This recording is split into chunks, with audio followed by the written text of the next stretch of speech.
But first, we had some questions from last week, and I wanted to make sure that we get those answered.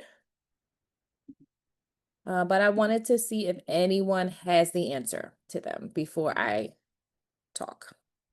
So I put them in the chat. The first question was, if behavioral theory looks at how environments shape a person's actions, how is that different from systems theory?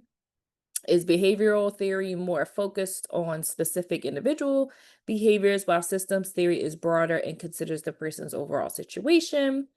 Um, and then when we discuss, oh, I noticed some overlap between social constructionist perspective and behavior theory. When we discuss social constructionism, can we also highlight how it differs from behavior theory? So I wanted to see, from what you've read, from what you understand, what is the difference between behaviors and systems and social construction? So tell me if you can see like what the difference is between those three.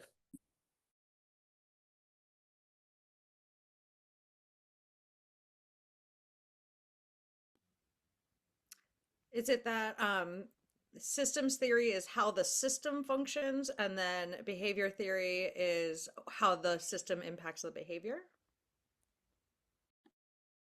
Okay. I like it, Miriam. Susan? Um, and social constructive is how I construct my learning through interaction with other people specifically, right? So that I learn things through more experienced people around me. And so in behavioral theory, it's how I, in a way, am impacted by the environment around me.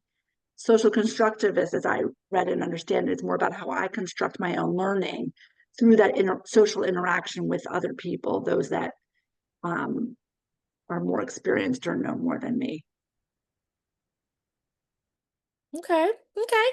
We getting somewhere. Anybody else?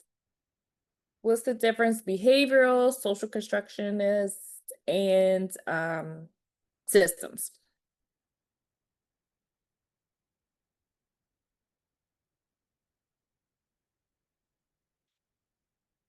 Okay.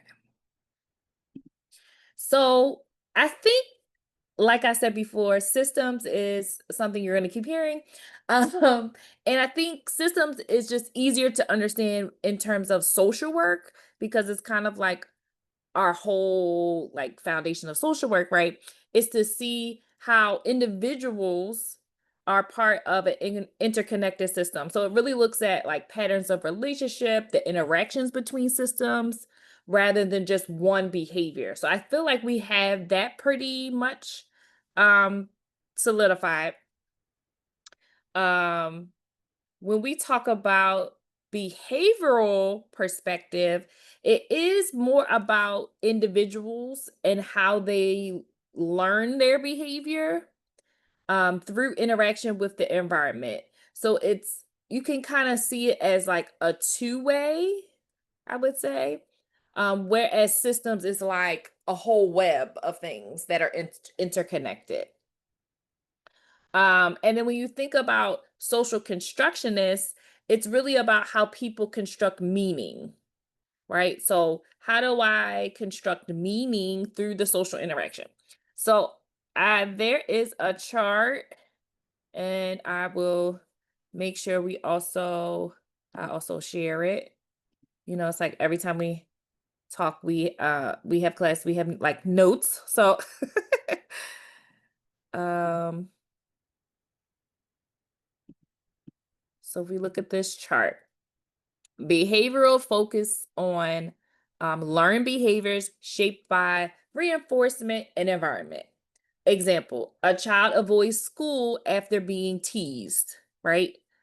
So because I am teased at school, right? That is like, okay, I'm going to avoid that. So a learned behavior shaped by some type of like stimuli or something that's the environment. Systems looks at how everything kind of comes together: family, community, policy, culture. So with that same example, a child's school anxiety might be linked to bullying policies, family support, peers, like all of that impacts the child's anxiety. Social constructionist is more about how people attach meaning to things. So, um, an example would be how society labels a child as troubled and how that shapes that child's identity. So it's really about like meaning. When you think about social constructionists, you can also think about um like what meanings are we attaching to different behaviors and different situations through, and a lot of that is influenced by culture, society, and kind of how that also kind of plays a role. So behavioral is more about how I interact with my environment, but also, like we talked about last week, like the triggers, things that are in my environment that are uh, they call stimuli, or how I'm interacting with my environment. Systems is looking at more holistic. It's more like a big picture. Systems is more like a big picture. And then social constructionist is more about like meaning and attaching meaning. I saw some comments in the chat. Let me see. Could you say systems is more like sociology and behavioral is more psychology? Uh, If it, yeah, because I think what you're basically saying is like systems is more holistic, whereas behavioral is looking more singular, if you will. I mean, you still have multiple factors with behavioral, um, but it's more like a straight line, I would say. Whereas systems is like a web, like how everything is connected. Multiple things are connected, and it's different systems like family, school, education, all of those things, how they are connected. So I just want to go over that really quickly, but we are going to be in breakout groups later today. So that'll be how we end our class. So we're going to end our class in breakout groups. You all are going to create slides for your perspective. You're going to create well, you don't have to create it. Find an image that represents your perspective, a slogan, and then you're going to apply it to a scenario. So you'll be able to do all of those things in your group, and then it's going to be shared. Hopefully the technology works. I'm really hoping. Uh, and so hopefully by the end of class, everyone will have access to this giant PowerPoint that will have like a quick way of getting the information, and then also how you apply it to like a family. And so that's the hope for the end of tonight. You'll also have homework. So your homework is not going to be graded, but it's going to be part of your participation. So it's going to be between now and next week. Your group, which you could do it tonight, but your group is going to come up with 6 quiz questions, and then you're going to submit it onto Blackboard. I'm going to show you where it's at. I put it under a discussion board just to make it easier to submit. But each group, so it's going to be 8 groups. So each group will submit 6 questions, and then I'll compile them, and that will also be a nice way for you to practice for the quiz as well. I typically don't take the questions like verbatim, but they're going to be very close to what you've already come up with. So that way, it will be very much focused on those questions that you all come up with. But we'll get more into that later. You know I love a game, so now we're going to do a small game around the biological person. We're going to talk about different parts of the body, why that's important to social work. We're also going to talk about social determinants of health. So if anybody has taken like a public health class, you're going to love this class. It's very public healthy. It's a great, public health is a great it's a lot of matches to social work, because social work is like so broad. But public health is a great match. So like if you're thinking about getting another, I don't know, master's, if that's what you want to do, Or if you want to get a doctorate, a lot of professors that I know of will have a social work degree. Their master's will be social work, but then their doctorate degree will be in public health. So just letting you know that it's a nice complementary uh profession that really we work in it. um and so it can be you can use that. And normally public health settings pay a little bit more, right? Healthcare pays a little bit more. Okay, so is it gonna play that annoying music? Let's see.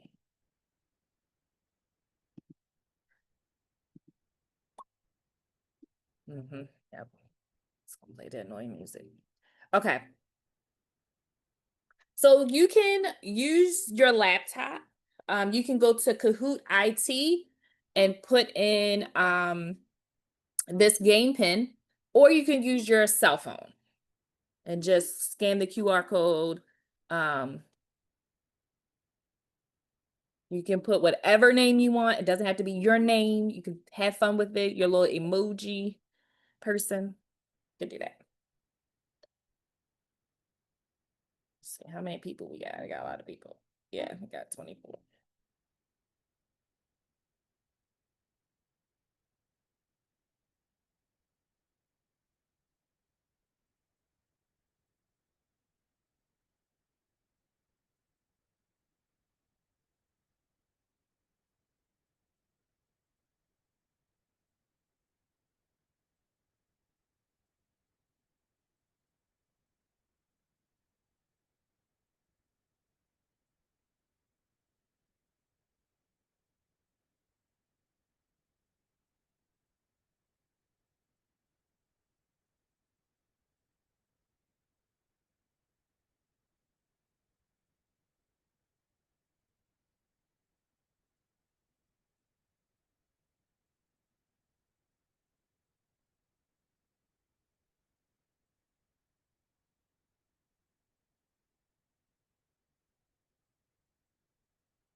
Okay.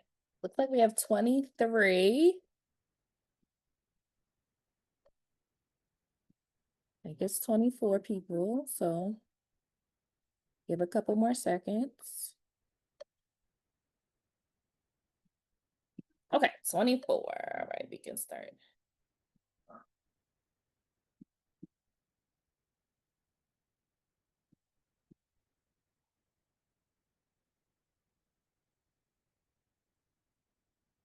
The central nervous system is made up of red, brain and spinal cord; blue, brain and cranial nerves; yellow, spinal nerves and muscles; or green, heart and blood vessels. Oh, there we go. Sorry.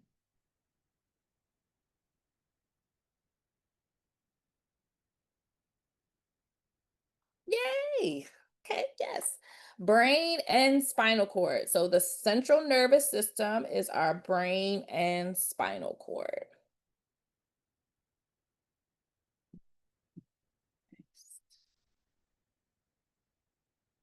Okay. The cerebral cortex is responsible for red, motor balance and posture; blue, automatic body processes; yellow, sleep and pain regulation; or green, higher mental functions like thinking and planning. The cerebral cortex. All right. Majority got it right. Higher mental functions like thinking and planning. That is our cerebral cortex.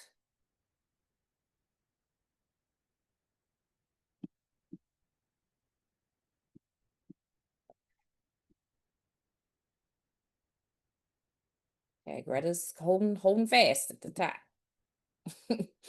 Which of the following is a social determinant of health that social workers must consider? Neurotransmitters, spinal cord health, socioeconomic status, or muscle strength?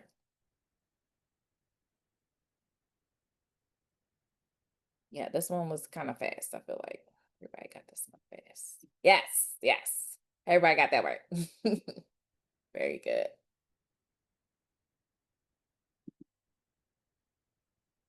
Which neurotransmitter is associated with mood regulation? Is it dopamine, testosterone, cortisol, or serotonin? Which neurotransmitter is responsible for mood regulation?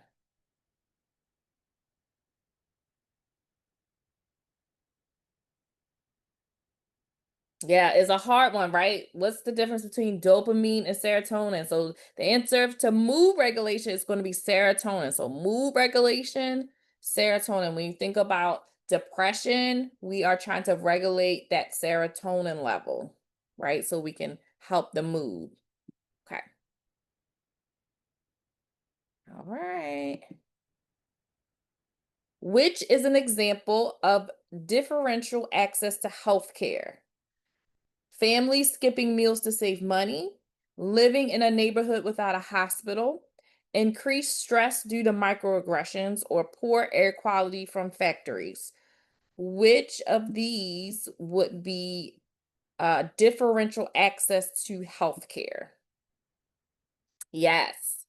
Not having a hospital in your neighborhood. The other ones definitely impact health. So we're not saying that the other ones don't impact health, but this one is what is associated with health care, that differential access to health care. Good job. Greta says you're not touching me.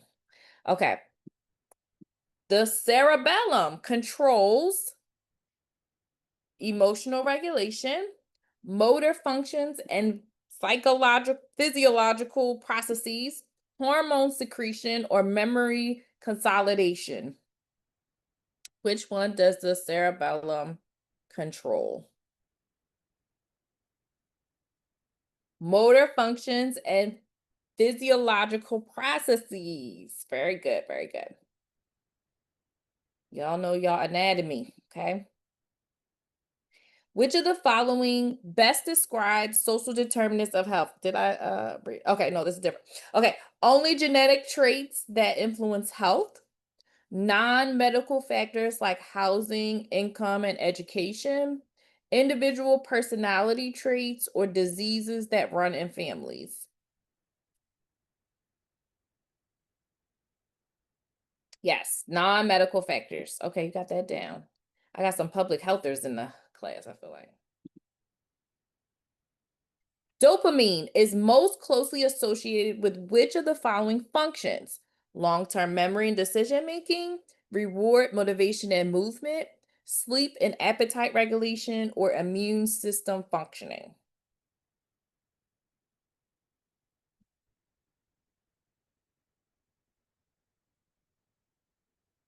Yes, good, good. Reward, motivation, and movement. You all are really good. Okay, Ash Cat is making a comeback 3 in a row. Okay, a little shout out. The brain controls everything in the body and is divided into how many parts? 2, 3, 4, or 6?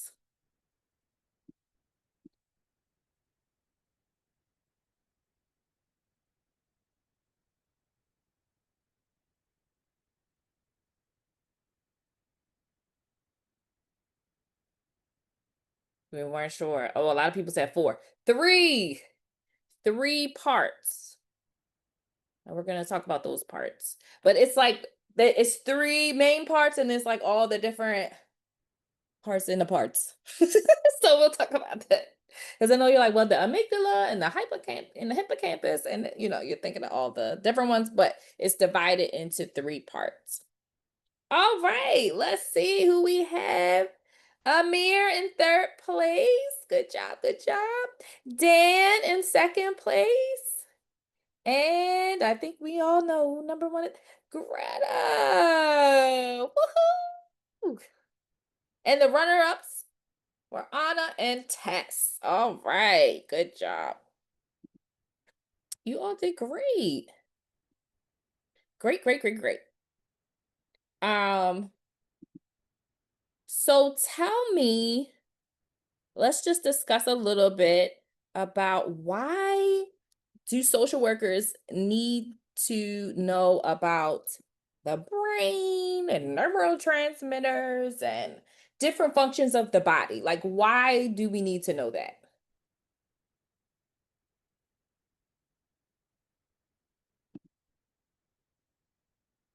The text was just describing how they're all intertwined. You can't separate, and all the different factors impact each other. Okay. My psych degree hasn't failed me. I know that's right. Yes, you're going to keep using it. Anybody else? Why do we care about the brain and your digestive system and hormones and neurotransmitters? Like, why do we care about those things?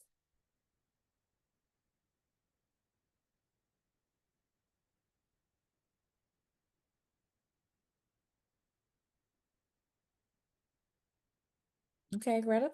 They shape people's behaviors. Oh, okay. And their environments, therefore, society. Okay. Physical health is related to mental health and well being. Yeah, healthcare is an institution, it's all connected. So I think as one of it says in the reading, your brain is connected to your social life. So your brain is the center of who you are. I know in the ancient world it was your heart, but we now your brain is the center. So if your brain is not well, you might have a bad day, it might affect so much other things. Mhm. Yep, thank you. All people have bodies that are an integral part of their behavior. Thus, knowing about the body and its complexities is essential knowledge for sound social work practice. Perfect. Dan? And a big part of it, I think, is just as social workers, we're going to be confronting whole people who have other people on their care teams, and we have to have at least a little bit of knowledge of what the heck they're talking about, especially when it comes to if they're on some sort of mental health medication or other medication that might be driving some behavior that we have to deal with. Okay, okay, yes. Very good. I want to say I think that's where like our body and our brain stores like our trauma, our stress, and our emotions. So that kind of affects how we think, how we feel, and how we behave. So it's essential for social workers to know that so they know how to navigate each individual person. Yes, thank you. If we know an issue stems from something happening in the brain, there might be medication or other psychological treatment to help. In my public health class, we talked about the increasing research on hormones, yes, and how they impact mental health, physical health, which is great because a lot of women have been talking about this forever, even though research is only now being conducted on it. Yeah, thank you. Um, So, one thing that we do is we assess a whole person, right? Because, like you all have been saying, mental health and physical health are definitely connected. In fact, we cannot diagnose a person with a mental health disorder if the cause is organic. Like, we have to rule out an organic cause first before we can even look to see what the emotional causes could be, right? And the reason for that is there's so many overlapping. So, for example, I'm fatigued, right? Let's say I'm fatigued. I'm really tired, low energy, right? Well, that could be a physical reason that I have those symptoms, or it could be an emotional reason. A lot of times when I go to the doctor and I talk about how I'm having trouble sleeping, she will go through all of these questions and she'll be like, well, it's not physical. So therefore, you are having emotional stress and, let's put you on some type of like antidepressant or whatever. Right? Because you have to make sure that you are ruling out that medical or organic cause to symptoms. And there's so many overlapping that it's really, really important that we really have a good holistic assessment. And if you have had any type of ailment, you know that care coordination is so hard. Like, it is really hard to coordinate care. Doctors normally don't talk to each other. So you could be seeing like 4 or 5 doctors. I mean, ideally, it would be great if they looked at each other's notes, but typically they start all over again every time you see them, and they don't even care what anybody has assessed you as or done with you. So it can be really hard when the medical system is like hard to navigate. And we are also, a part of that person's overall health. So it's just something to really think about. We talked about how illness, disability, neurological conditions can also shape how clients experience stress, relationships, and coping.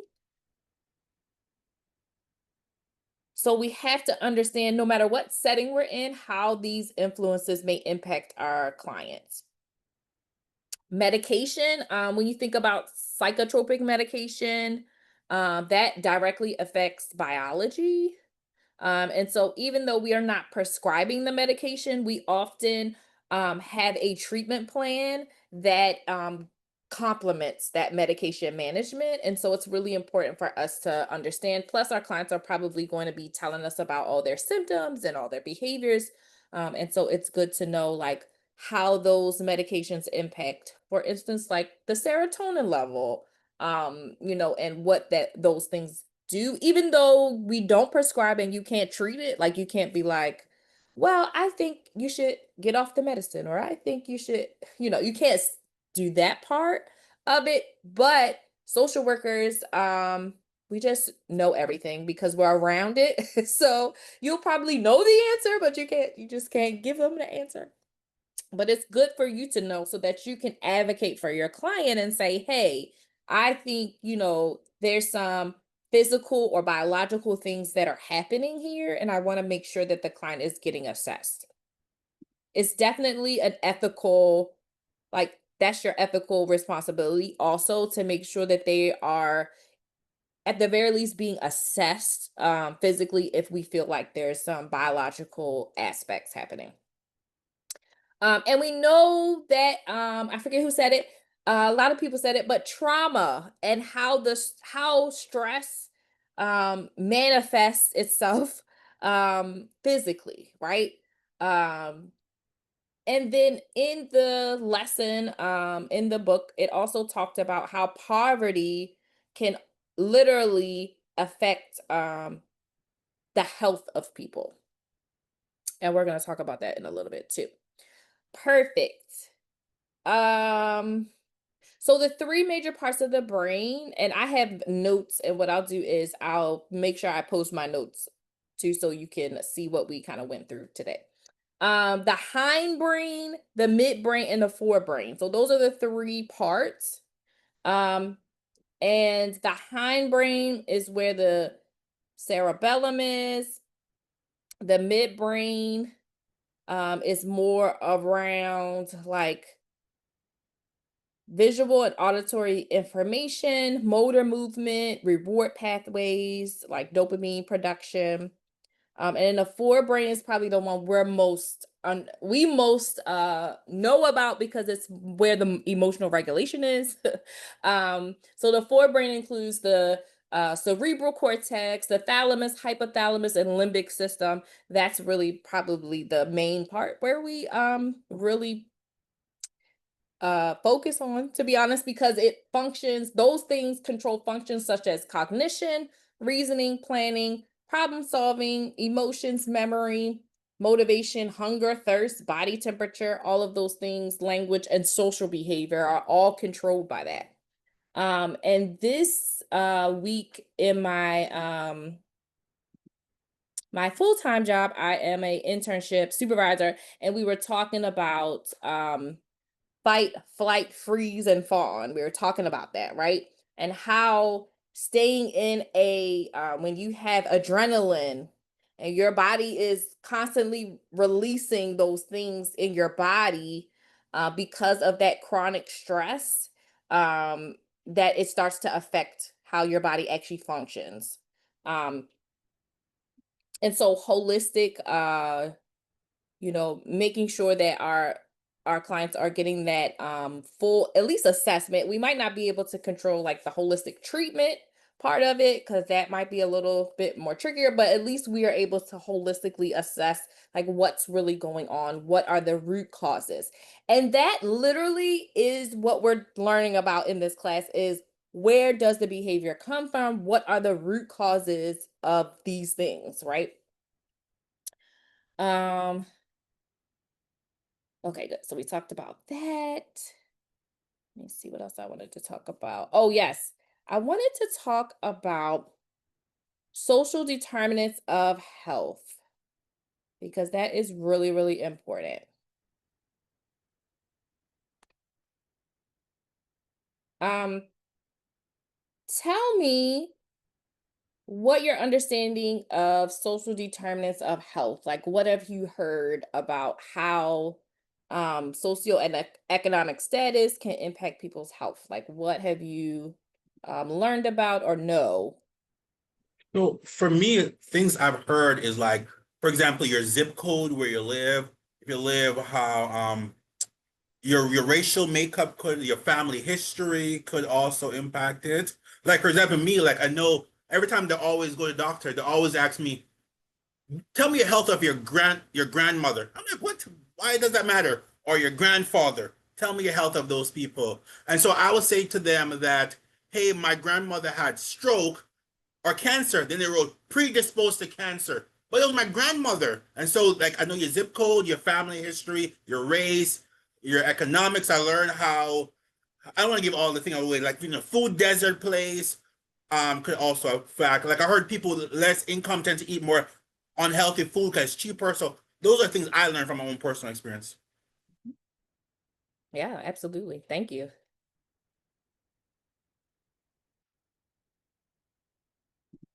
Anybody else? Social determinants of health. What have you heard about it?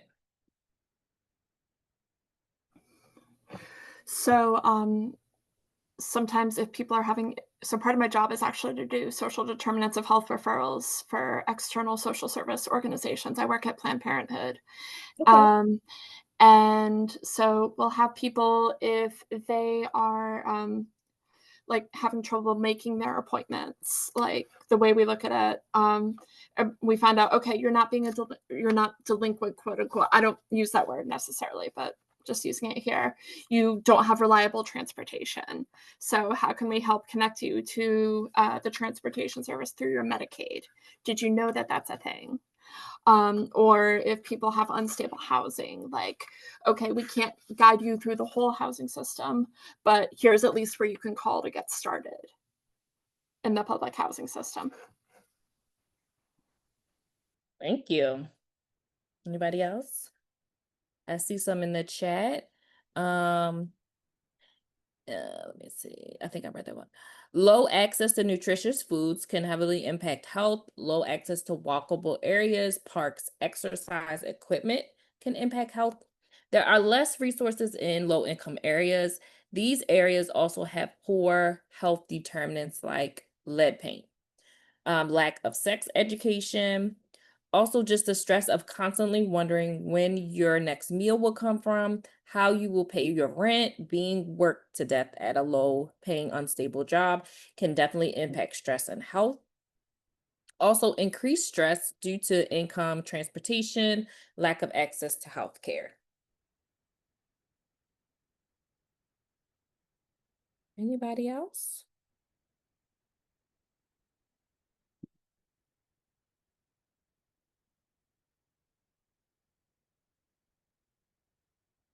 So definitely looking at social economic status and social determinants of health like race, class, gender, sexual orientation.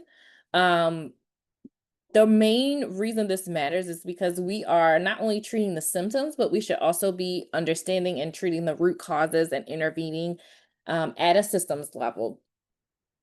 So you talked about differential access to healthcare, environmental exposures, health behaviors, such as we mentioned exercise, substance use can also be influenced. We talked about food deserts already, unsafe neighborhoods, work hours, stress. Um, Also, violence in a community can also impact health, and exposure to stress like discrimination, racism, all the isms, economic insecurity, unstable housing can all cause wear and tear.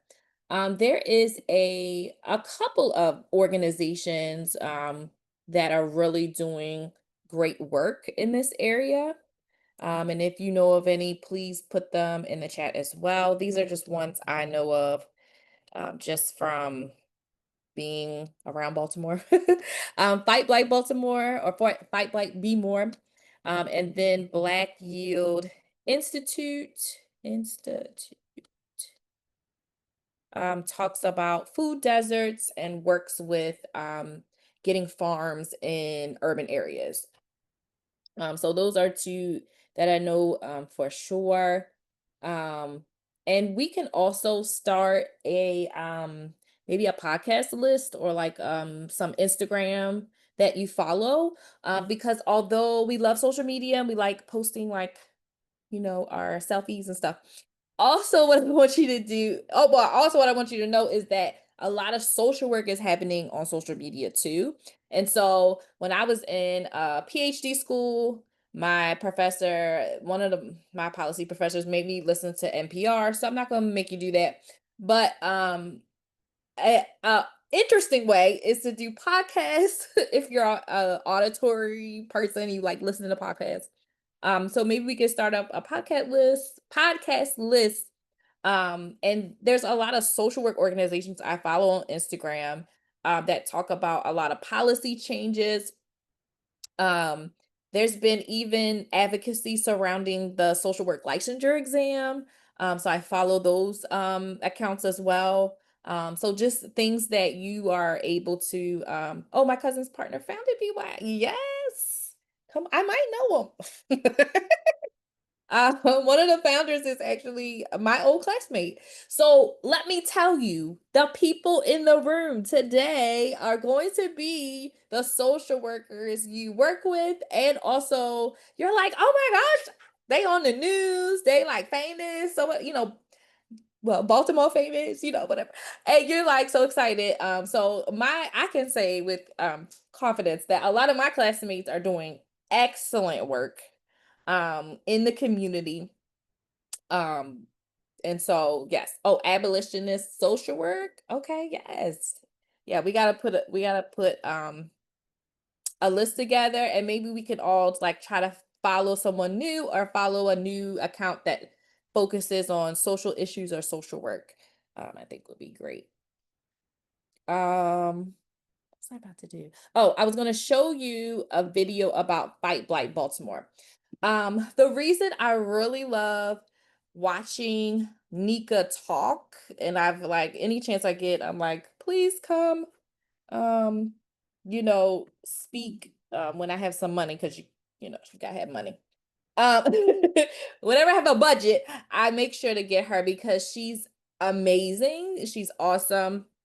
So I wasn't able to find like a full presentation of hers. There is one on there, but of course it's a little too long for what our setting is. But I found a smaller like snippet of her work. So I wanted to share it because one of the things that really surprised surprised me. So I did not grow up in Baltimore. I grew up in Pennsylvania, in a rural, like horses coming down the street, no street lights, not near the Amish, but like they weren't too far away. And so it's just a different slower pace. I couldn't wait to get out of there. So when I came to Baltimore, my family is actually from Baltimore. My mom and my dad grew up in Baltimore, but they like fled because they were tired of the city. But I really, once I went to Morgan, I was really like blown away by the amount of vacant homes. And I always ask my husband, who grew up in Baltimore, like, how did you grow up looking at this? Like, doesn't this impact your mood? Because it impacts my mood. And so one of the presentations that I sat in with Fight by Be More is that she said that those types of conditions actually changes the way that your heart beats, like your heart rate changes. And so I was like, oh, like just me driving, my heart rate is changing. But can you imagine actually living and seeing it all the time? I feel like when you're from Baltimore, they're like, oh, I'm just used to it. But for me, I'm like, oh, I'm like, there's a tree in the middle of the house. Like, what is happening? All the way from the top to the bottom. It's crazy. So I think that for me, it really, like, if you're gonna do social work in Baltimore, you have to know about the history, about some of the issues that are really plaguing the city. I think is really important. And so I really enjoy how she her work, not only her work, but just how she frames it and how she talks about like how this really impacts families. So I'm gonna share her video, and then she has some graphics on her website that I will also share in terms of how vacant homes and just the housing crisis also affects health. Okay.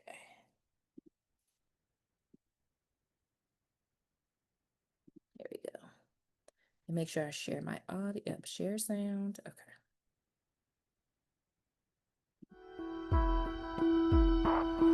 Let me make it clear that the banks will take care of all needs.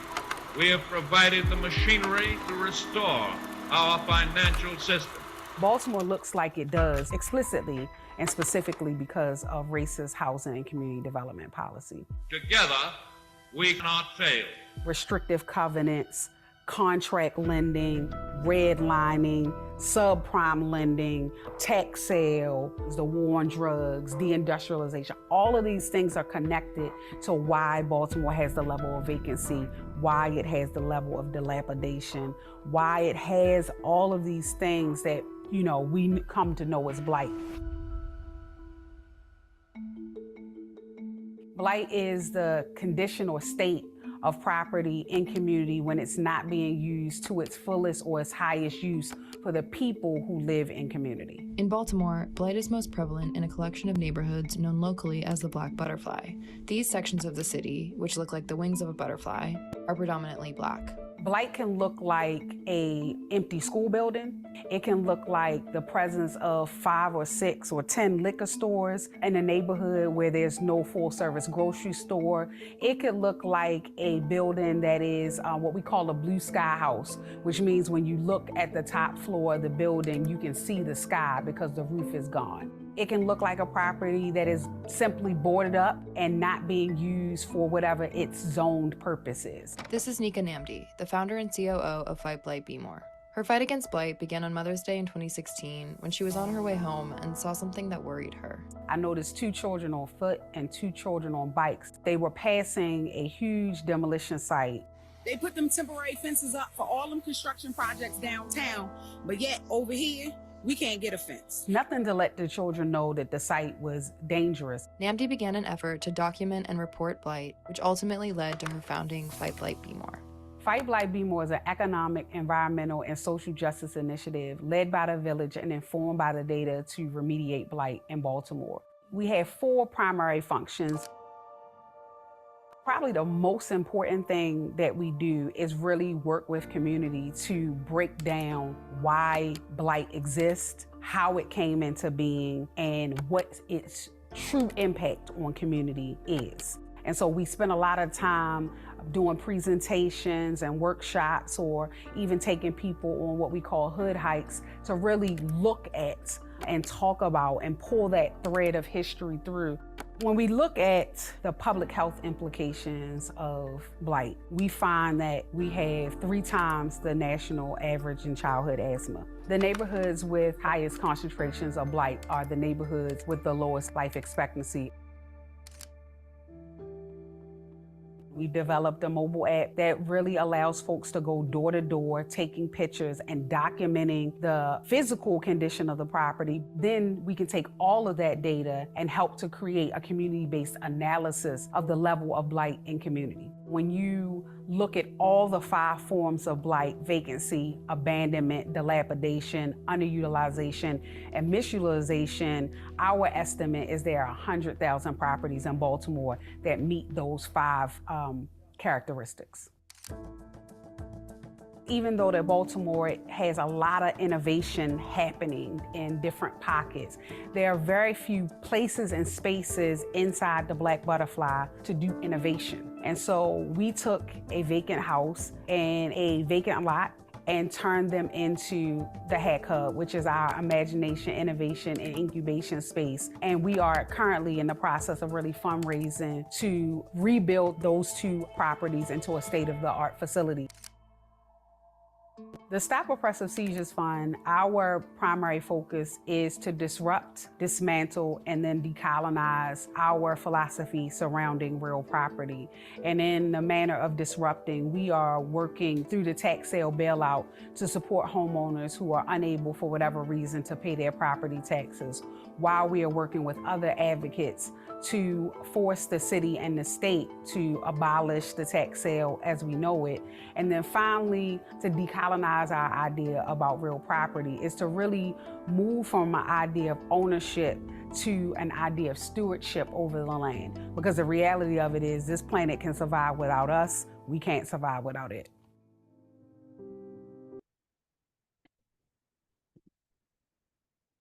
Any thoughts?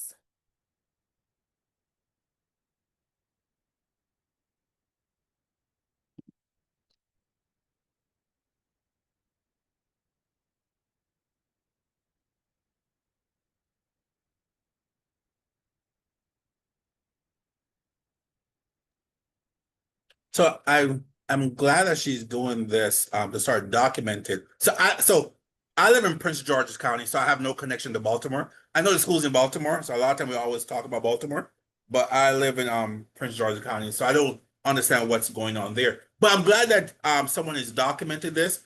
I could just imagine what's going on in DC, New York City, all these other places. Of course, we can't talk about racism, or we can't talk about politics too. All those play a role in it. Um, but then a lot of these things, as I was watching it, I'm like, I'm glad she's documenting it, but I think at this point I've become, and probably a little bit maybe off, pessimistic about, okay, we documented it and we started doing it. How much of these changes are going to really happen? Or really I'm good. So I'm glad to document it, but I'm also cynical of what the long-term change is going to happen.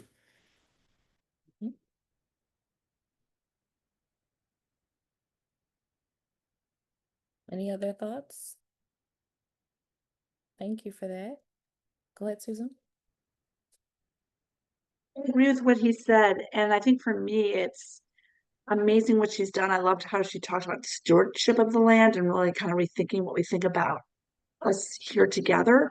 I do see this as such a macro problem in the US. I mean, a problem in Baltimore, but I guess for me, my question is why isn't well, I mean, I'm not talking about our current government, but previous federal leadership not more, I mean, obviously it's structural racism and oppression, but why has it not been more of an issue before this when this has clearly been a problem for such a long time? I think for me, it's just so disturbing um, with all the health issues from this, both the emotional, but also the health with like lead and all these other things in water. And I just find it so disturbing. But she's amazing. I thought she's amazing and inspirational. The situation is disturbing. Yeah. Yeah, as we know, and what you all have learned in your class history of oppression is that, these systems were built exactly how they're functioning exactly how they were built. And so when she talks about like the history, watching her go through the history of Baltimore City is amazing. She just is really good at talking about how the policies were set up, how the impact of them. And we know, depending on who is in, the White House, a lot of times when we think about just like the political stances, a lot of times they like states to handle their own thing. Like they don't want to get involved a lot of times with things.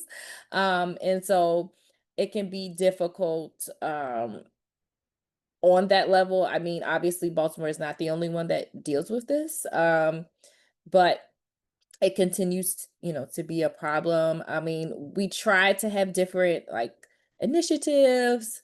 Like recently, it's like buy a house for $1 so that you can revitalize. Like we try to do a lot of revitalizations, but to be honest, what ends up happening, and I've actually had some students that were interns with development companies, because what ends up happening is that we try to revitalize, but it ends up kicking out the people, right? A lot of gentrification, right? And so what ends up happening is that you have families that are misplaced, and then they kick them out and they don't have any resources. They don't give them any type of services to help them. So that has been something that has changed a little bit. They do have social workers that will try to help the residents that are misplaced by the development.